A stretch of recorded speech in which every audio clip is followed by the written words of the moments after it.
keluarga Telios, mari sama-sama kita memuji nama Tuhan. Roma 12 ayat 11, janganlah hendaknya kerajinanmu kendor, biar rohmu menyala-nyala dan layanilah Tuhan. Mari kita berdiri bersama-sama.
yang kudus, pulihkanku. Engkaulah damaiku. Ku hidup oleh anugerah-Mu yang menyertaiku.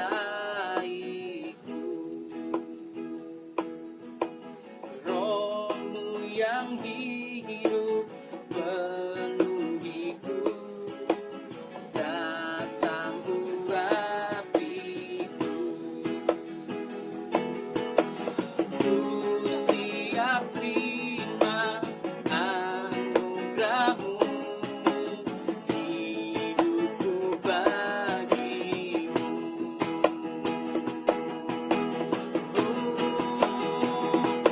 Buka hati untuk jamahan-Mu, berserah penuh di hadirat-Mu. Kau ambil alih seluruh hidupku di altar-Mu, menyembah-Mu. Buka hati untuk jamahan-Mu, berserah penuh di hadirat-Mu. Kau ambil alih seluruh hidupku di altar-Mu, menyembah-Mu.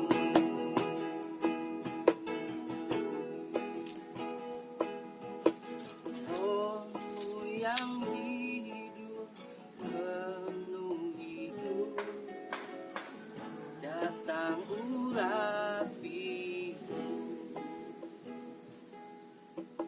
Ku siap terima kuasa-Mu. Hidupku bagimu.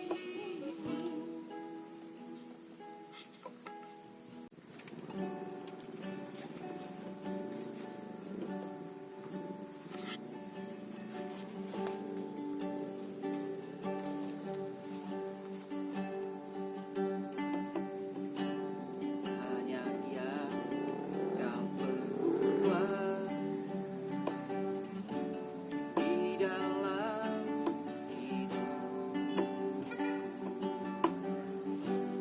Rancangan indah-Mu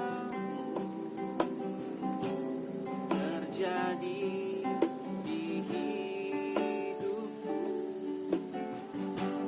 Bapa yang mengerti segala yang ku perlu. Kasih-Mu sempurna, nyata dalam hidup.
Tuhan buat kasih setiamu di dalam hidupku. Ku bersyukur,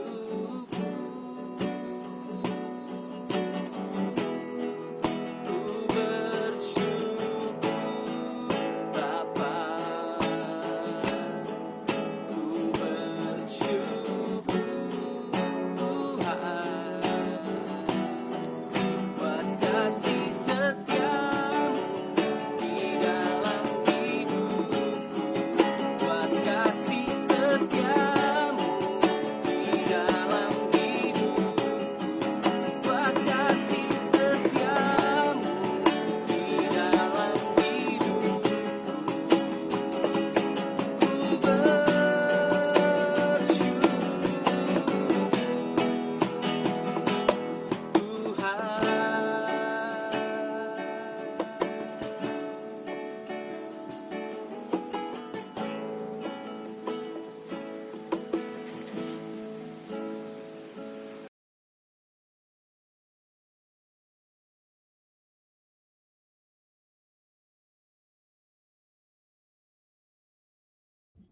Shalom, keluarga Elias Istimewa, dimanapun Anda berada. Saudara-saudara seiman, orang-orang percaya di dalam Yesus Kristus, dimanapun Anda berada. Apa kabar hari ini? Saya yakin Anda tetap sehat, Anda tetap semangat. Kita dapat lalui hari-hari ini hanya di dalam Tuhan Yesus.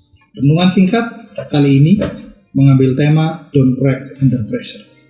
Masih terkait dengan yang baru saja kita rayakan adalah hari Pentakosta, di mana pada saat itu, beberapa saat setelah Tuhan Yesus mati, disalib dan naik ke surga, ketika para murid sedang berkumpul di sebuah rumah di Yerusalem, Tuhan memenuhi janjinya dengan mengirimkan Roh Kudus-Nya dalam bentuk lidah api kepada para murid. Lidah api itu hinggap di atas kepala para murid, dan saat itu para murid sedang berbicara satu sama lain dengan bahasa ibu mereka. Di luar para murid, banyak orang sedang berkumpul di tempat itu dan di sekitar tempat itu. Mereka berasal dari berbagai bangsa, berasal dari berbagai daerah dengan bahasanya masing-masing. Tiba-tiba kuasa Roh Kudus terjadi. Mereka semua memahami dan mengerti apa yang sedang dibicarakan oleh para murid. Mereka heran, bagaimana bisa mereka mempunyai bahasa yang berbeda-beda, tetapi semua bisa memahami, semua bisa mengerti, semua disatukan oleh pemahaman yang sama. Mendengar pembicaraan para rasul, kebenaran Tuhan Yesus, itu terjadi saat hari Pentakosta, yang terjadi pada abad pertama Masehi. Kita dapat kaitkan peristiwa Pentakosta ini dengan peristiwa Menara Babel yang terjadi pada tahun 2200-an sebelum Masehi, jadi 2000 tahun lebih sebelumnya.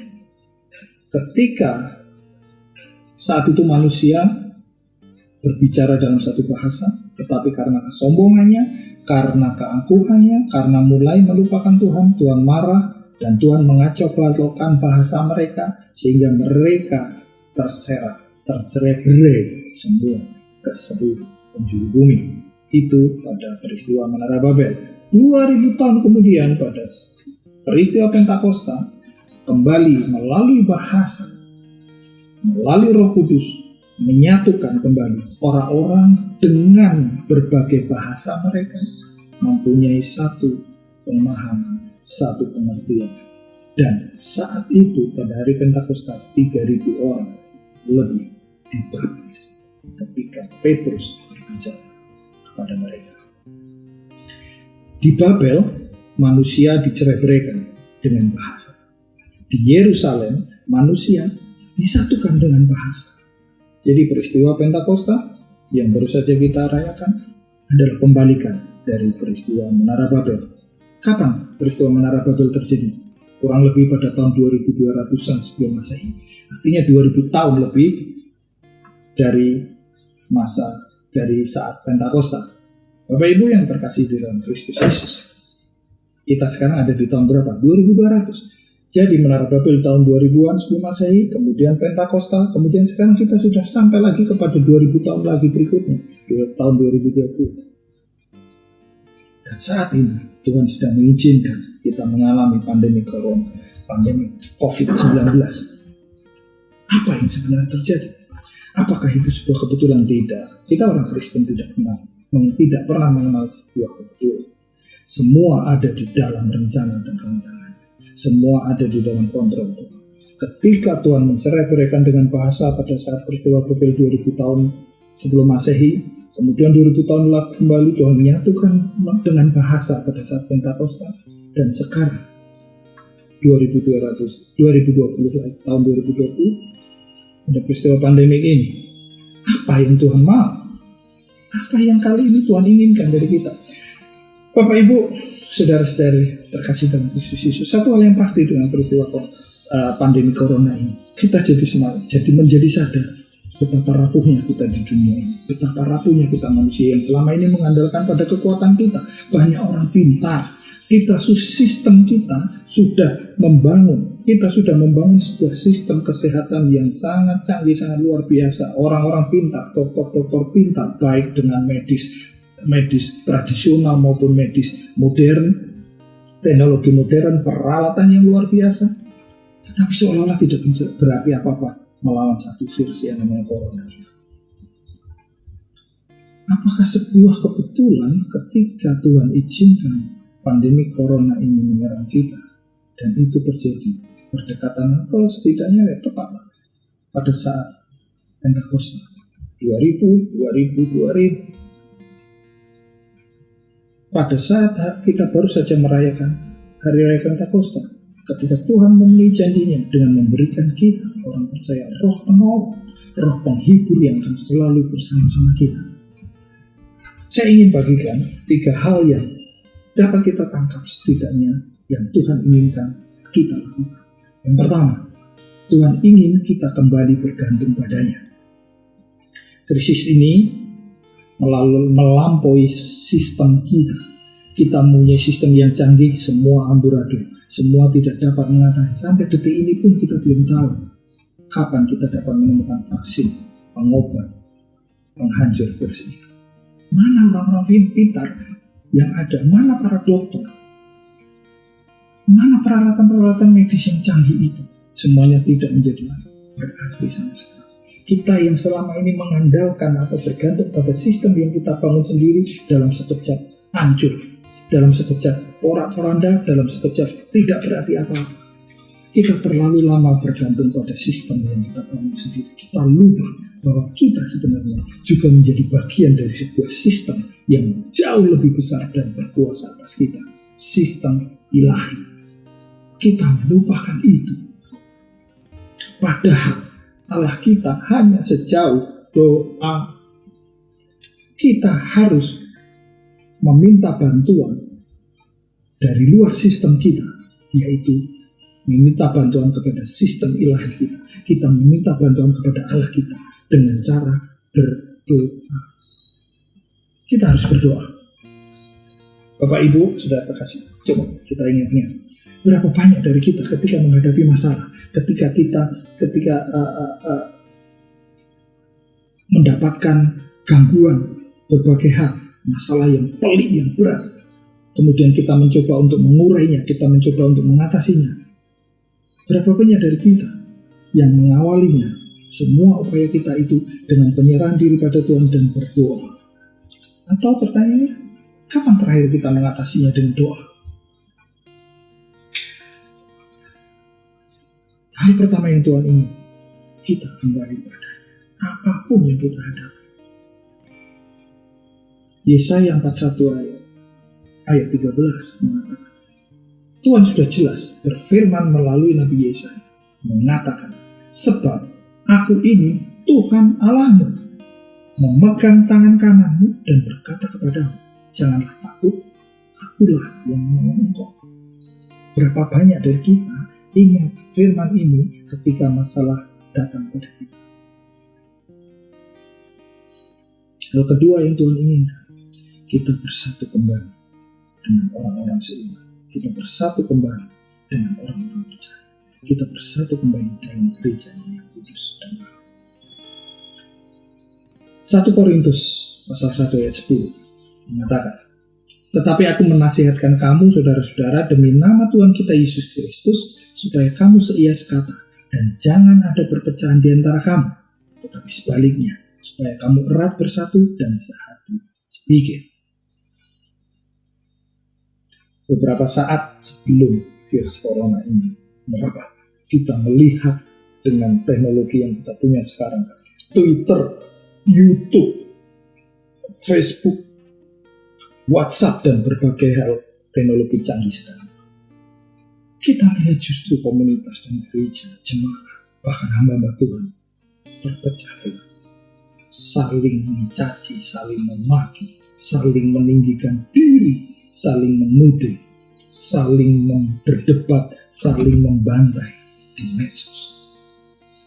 Banyak hamba Tuhan yang mulai menempatkan diri sebagai satu-satunya penafsir yang benar, dan mereka menuding penafsir lain yang tidak sejalan dengannya sebagai yang salah dan sesat. Sayangnya virus corona tidak melihat hal itu. Virus corona tidak melihat hamba Tuhan, virus corona tidak melihat jemaat yang aktif, pengerja gereja, bahkan mungkin keamanan atau satuan pengamanan satpam gereja, petugas parkir di gereja, orang tua, orang muda, orang percaya, bukan orang percaya, orang miskin, orang kaya, orang kota, orang yang tinggal di desa.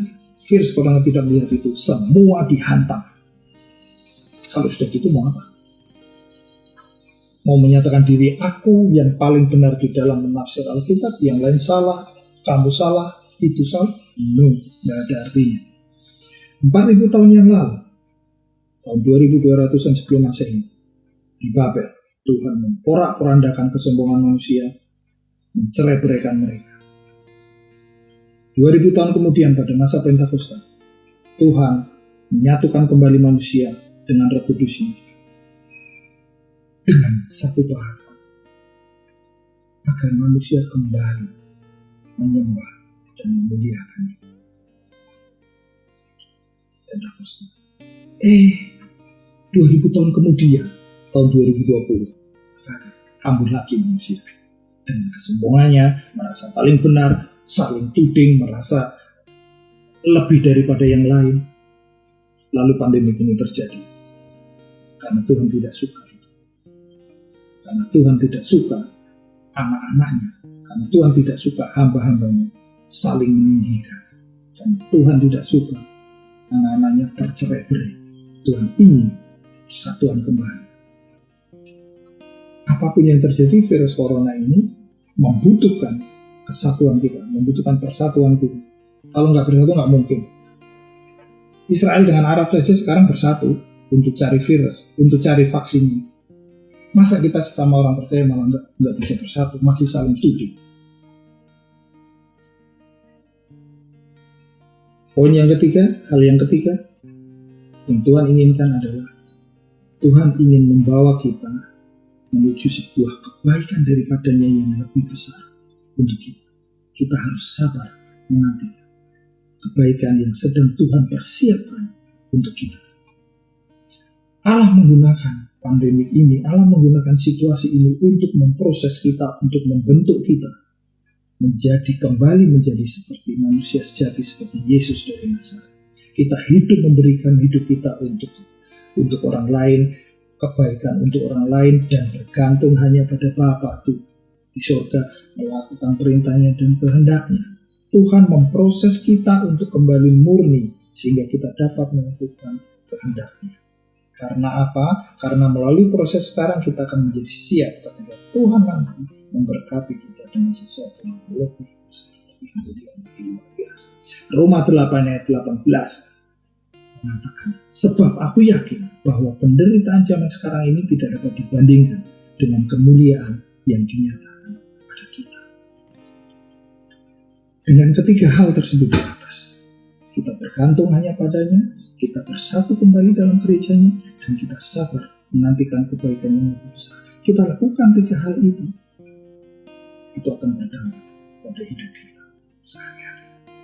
Itu akan berdampak membawa kita tetap teguh dan survive di dalam hidup dalam situasi pandemi seperti ini. Ada dua dampak yang akan keluar dari kita. Dampak internal dan eksternal. Dampak internal, dengan melakukan 3 hal tersebut di atas, roh kita akan kembali menyala-nyala. Kita akan dikuatkan. Kita tidak khawatir, kita tidak takut, tidak cemas. Bapak Ibu, saya harus jujur. Beberapa saat yang lalu, saya merasa demam. Rasanya itu, gimana ini demam. Tenggorokan saya, gimana, jangan-jangan virus dan sebagainya. Nggak bisa tidur. Stres, panik, khawatir. Raka-ruang seperti itu. Tetapi dengan bergantung hanya pada Yesus, dengan bersatu pada Yesus, kembali dengan orang-orang percaya dan kerjaan, dengan sabar menantikan ada hal yang luar biasa yang Tuhan izinkan, roh kita akan menyala-nyala. Kita nggak perlu khawatir, kita tidak usah takut, kita tidak cemas karena Tuhan ada bersama kita. Karena ada rencana Tuhan yang luar biasa atas kita. Kita jadi tenang. Saya menjadi tenang sekarang. Kita dapat memikirkan langkah-langkah ke depan, apa yang harus kita lakukan, apa yang harus ini situasi ekonomi seperti ini, bagaimana kita mencari terobosan-terobosan, tidak ngawur-ngawuran dan tidak menyimpang dari jalannya. Dengan menjadi tenang, kita tidak gampang emosi, kita tidak gampang marah-marah. Dengan berpikir tenang, kita tidur nyenyak, kita tidur cukup. Ketika kita tidur cukup, imun tubuh kita akan menjadi semakin kuat, maksimal, dan kita akan terhindar dari serangan virus dan gangguan kesehatan lain. Dengan hidup tenang, kita menjadi semakin dapat mendekatkan diri pada Tuhan kita. Itu internalnya. Dan ketenangan ini akan nampak dari luar. Itu dampak eksternalnya. Ketenangan kita akan mempengaruhi cara berpikir kita, akan mempengaruhi tingkah laku kita, akan mempengaruhi respon apapun, reaksi apapun yang keluar dari kita. Ini yang nampak dari luar. Ini yang akan dilihat oleh orang-orang di sekitar kita, oleh orang-orang lain yang mungkin adalah sedang cemas, yang mungkin sedang khawatir, sedang ketakutan, sedang kebingungan. Orang-orang lain dalam kondisi seperti itu akan melihat kita tetap tenang di bawah tekanan yang sama. Orang lain melihat kita tetap tenang dalam keadaan ini. Mereka akan mulai bertanya-tanya, siapa atau apa yang membuat kita demikian? Mereka akan mulai bertanya-tanya, itu orang apa? Siapa yang dia sembah? Siapa sosok yang membuat kita tenang? Siapa sosok yang membuat kita yakin dan percaya? Bapak Ibu yang terkasih dalam Yesus Kristus, pada titik inilah Tuhan ingin kita mengambil langkah lagi. Tuhan ingin orang-orang di luar kita melihat kita bisa tenang, kita bisa percaya, kita bisa berserah karena kita menyembah Allah yang benar. Kita menyembah Allah yang hidup. Kita menyembah Allah yang tidak pernah mengecewakan kita. Kita menyembah Allah yang menempatkan kita sebagai atau menjadi kepala, bukan ekor. Kita menyembah Allah yang membimbing kita ke air yang tenang dan ke padang rumput yang hijau. Kita menyembah Allah yang memberikan kita hidup yang kekal, meluputkan kita dari kematian. Saat itu terjadi, itulah kita menjadi saksi-saksi. Di tengah-tengah pandemi virus ini, Tuhan tidak saja menopang kita, meluputkan kita dari bencana, dari penyakit, dari bencana ekonomi, dari bencana kesehatan, tetapi Dia juga memberi kita kesempatan untuk menjalankan amanat agungnya dengan menjadi saksi-saksi kebenarannya. Keluarga Teleos yang istimewa, sahabat-sahabat seiman dalam Kristus dimanapun berada. Don't crack under pressure. Never crack under pressure. Karena Tuhan ada bersama kita. Tuhan Yesus memberkati. Mari saya undang kita bersama menyatakan hati.